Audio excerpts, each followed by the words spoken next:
नमस्कार।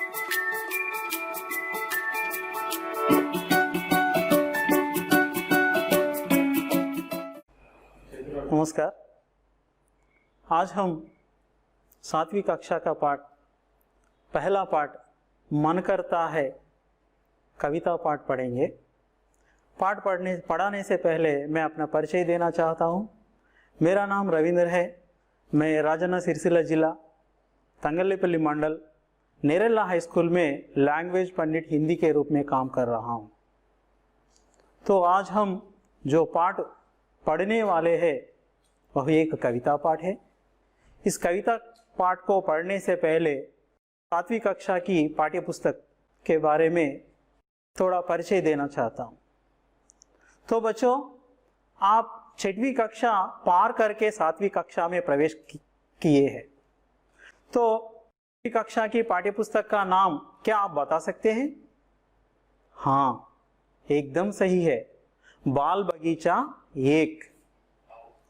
अब इस 7वीं कक्षा की पाठ्य पुस्तक का नाम क्या हो सकता है? क्या कुछ अंदाजा कर सकते हो? सोचो एक बार। हाँ, सही है। इस 7वीं कक्षा की पाठ्य पुस्तक का नाम है बाल बगीचा 2।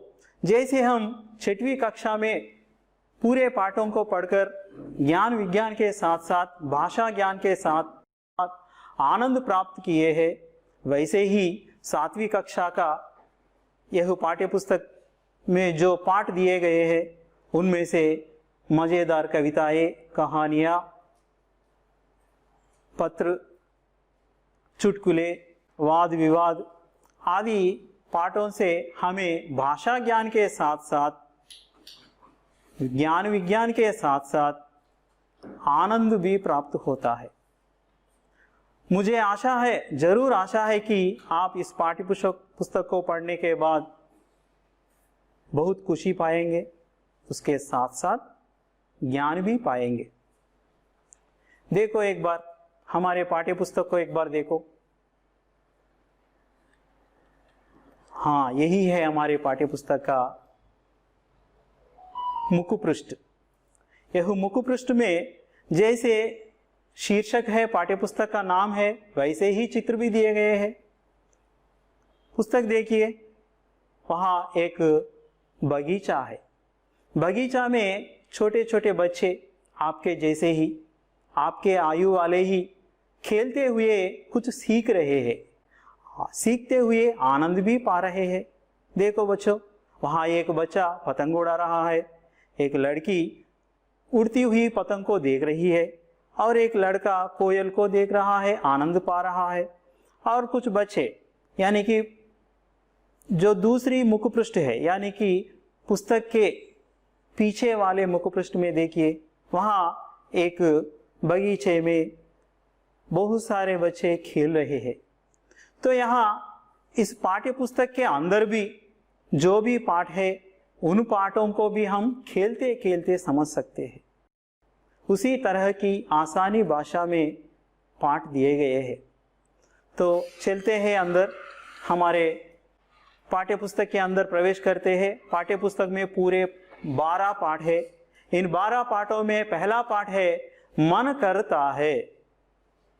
यह मन करता है एक कविता पाठ है, जिसमें बालकों में जो मनोभाव, इच्छाएं, कामनाएं पैदा होती है, उन्हें कवि ने बहुत सुंदर ढंग से हमारे सामने कविता के रूप में पेश किया है।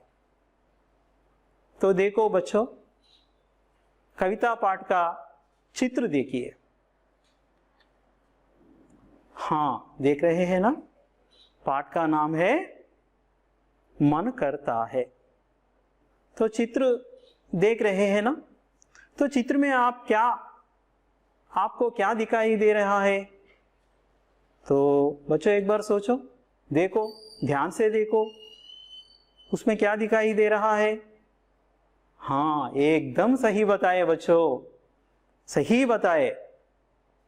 चित्र में चांद, सितारे, उड़ता हुआ पतंग, रॉकेट में बैठकर गगन में उड़ने वाला एक बच्चा और 2 बच्चे नीचे एक बच्चा छतरी पकड़कर और एक बच्चा पैराशूट की सहारे से गगन से धरती पर उतर रहा है, और एक मेंढक है और 2 तितलियां हैं और फूल है और फूलों के पौधे हैं।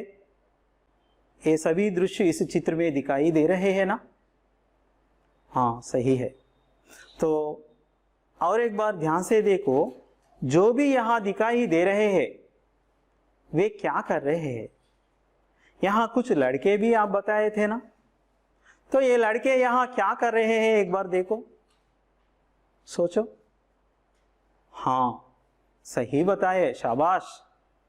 एक लड़का रॉकेट पर बैठकर आकाश की ओर उड़ते हुए गगन में जा रहा है, और वहां एक नक्षत्र से मिलकर हंसता हुआ पूछ रहा है कि चांद तक जाने की रास्ता कैसी होती है, कैसे जाऊं? तो वह नक्षत्र अपने हाथों से इशारा करते हुए चांद तक जाने की रास्ता बता रही है। हाँ, सही है। बाद में देखो, और एक बच्चा पैराशूट पहनकर आकाश में से धरती की ओर उतर रहा है। बहुत आनंद के साथ, मजा के साथ वह धरती पर उतर रहा है। और एक लड़का जो छतरी के जैसे एक वस्तु को हाथ में पकड़े हुए हंसता हुआ देख रहा है ना? हाँ, छतरी क्यों पकड़ता है कोई भी? कब पकड़ता है? मुख्य रूप से जब वर्षा आता है, उस वर्षा में न भीगने के लिए, वर्षा से बचने के लिए हम छतरी पकड़ते हैं ना? वैसे ही यह लड़का यहाँ छतरी पकड़कर हंस रहा है। छतरी तो पकड़ लिया है, लेकिन क्यों हंस रहा है? हाँ, वही प्रश्न मैं पूछ रहा हूं। देखो ध्यान से, वहां एक मेंढक भी दिखाई दे रहा है। तो मेंढक क्या कर रहा है? एक कुकरमुत्ता, यानी कि जिसे हम मशरूम बोलते हैं ना, हाँ, उसे कुकरमुत्ता भी कहते हैं। उस मशरूम के नीचे बैठकर वर्षा से अपने आप को बचाने लगा है। उस मेंढक को देखकर बच्चा भी, हाँ, तुम्हें कुकरमुत्ता है तो वर्षा से बचने के लिए मुझे छतरी है, इस प्रकार वह मेंढक को बताते हुए छतरी पकड़ लिया है, इसीलिए हंस रहा है। इस प्रकार लड़के यहाँ अपनी अपनी कामनाओं को सफल बनाने के लिए इस तरह इस चित्र में हमें दिखाई दे रहे हैं। हाँ बच्चों, बाद में इन तीनों बच्चों को देखने के बाद तुम्हें क्या लग रहा है? वे आपस में क्या कुछ बातें कर रहे हैं या अपने मन में कुछ सोच रहे हैं? सोचो एक बार। बच्चों, यहां इस चित्र में हमें एक नया शब्द आया है जिसे मैं कुकरमुत्ता बोला था ना। कुकरमुत्ता बोले तो मशरूम बोलते हैं। वर्षा जब होते हैं, वर्षा की बिंदुओं से पैदा होने वाली एक छोटी पौधा, इसे हम तेलुगु में कहते हैं पुट्टगोडुगु। तो यहां एक लड़का पुट्टगोडुगु के जैसे ही छतरी को पकड़ लिया है। जैसे मनुष्यों के लिए वर्षा से बचने के लिए छतरी है, वैसे ही इस प्रकृति में जो जीव जंतु है उन्हें बचाने के लिए प्रकृति के सारे अंश उपयोग होते हैं। वैसे ही यहाँ मेंढक बोले तो दादुर बोले तो कप्पा। यहाँ यह मेंढक भी अपने आप को वर्षा की बिंदुओं से बचाने के लिए इसी मशरूम के नीचे, यानी कि पुट्टगोडुगु के नीचे बैठा है। तो बच्चों, यहाँ 3 बच्चे हैं ना, वे अपने आप में बहुत खुश हो रहे हैं। इसका मूल भाव क्या है? क्यों वे आनंद दिखाई दे रहे हैं? उनके मुंह में, उनके मुख में आनंद ही आनंद दिखाई दे रहा है। क्या क्या बात है? हाँ सही है। जो उनके मन में वे सोचे, जो उनके मन में उनकी आशाएं है, जो उनके मन में उनकी कामनाएं है, वे सभी कामनाएं अभी इस चित्र में देख रहे हैं, वे सफल हो गए हैं। వాళ్ళ మనసులో వాళ్ళు ఏమైతే కోరికలు కోరుకుంటున్నారో, ఏ విధంగానైతే ఆకాంక్షలు ఉన్నావో, వాళ్ళ యొక్క అభిలాష ఏ విధంగా ఉన్నాయో అవన్నీ వాళ్ళు ఊహించుకున్నవన్నీ కూడా నిజమవునాయి. ఇక్కడ స్వప్నాలు సాకారమయ్యాయి, కలలు సాకారమయ్యాయి. వాళ్ళు అనుకున్నవి సాధించినట్టుగా కనిపిస్తుంది కాబట్టి వాళ్ళ ముఖాల్లో ఆనందమే ఆనందం కనిపిస్తోంది. हाँ तो इन तीनों में क्या कुछ बातचीत हो रहा है? वे अपने आप में कुछ बातें कर रहे हैं, वे आपस में क्या कुछ बातें कर रहे हैं?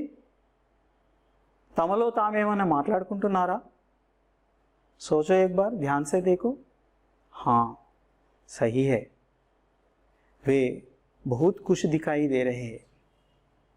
शायद इसीलिए होगा, बहुशा इंదుకేనేమో, क्योंकि जो चांद के पास जाना चाहता है वह लड़का रॉकेट पर बैठकर तारा नक्षत्र से मिलकर रास्ता जानना चाहता है. रास्ता जान लिया है और चांद की ओर गया है, चांद को चूम लिया है और अपना जो सोच है उसे सच कर दिया है. తన చంద్రుని కలవాలి, చంద్రుని దగ్గరికి వెళ్ళాలి అనే తన కోరికను నెరవేర్చుకున్నాడు కాబట్టి చాలా సంతోషించాడు. और एक लड़का पैराशूट पहनकर गगन की ओर से धरती की ओर उतर रहा है. మరి ఇతన్ని చూస్తే ఏమనిపిస్తోంది? और वह जो धरती पर खड़ा हुआ लड़के को देखकर क्या सोच रहा है? शायद बहुशा ఆ పారాషూట్ ధరించినటువంటి అబ్బాయి కిందికి దిగుతూ దిగుతూ నేను ఆకాశమంతా తిరిగి వచ్చాను సూర్యునిలా, పక్షిలా, హెలికాప్టర్లా అని కింద ఉన్న అబ్బాయితో అంటూ తన ఆనందాన్ని పంచుకుంటున్నట్టుగా కనిపిస్తలేదా? అవును, అదే జరుగుతోంది ఇక్కడ. తన కోరిక నెరవేరింది, ఆ ఆనందాన్ని నేలపై ఉన్నటువంటి అబ్బాయితో పంచుకున్నాడు.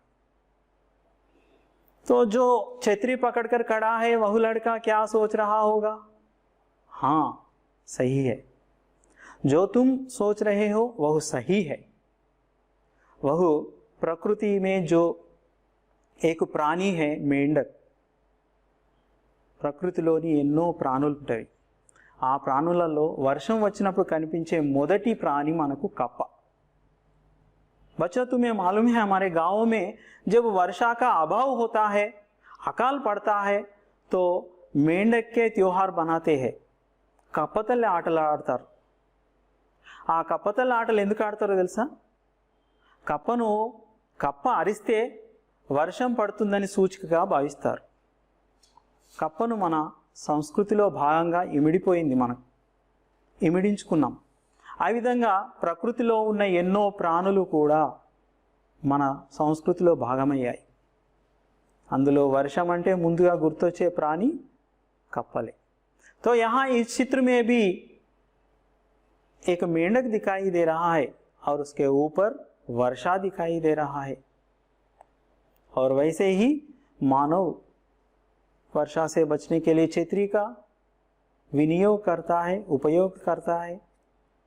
वैसे ही मेंढक कुकुरमुत्ता का उपयोग करता है, सहायता लेता है. कुकुरमुत्ता का सहायता लेता है, मशरूम का सहायता लेता है. तो यहाँ यह बच्चा भी, मैं भी वर्षा से बचने के लिए छतरी पकड़ लिया हूँ तुम्हारे जैसे, इस प्रकार बोल रहा है. इस प्रकार ये सभी लड़के अपनी अपनी मनोकामनाएं सफल बनाकर खुशी खुशी दिखाई दे रहे हैं. सही है, ठीक है.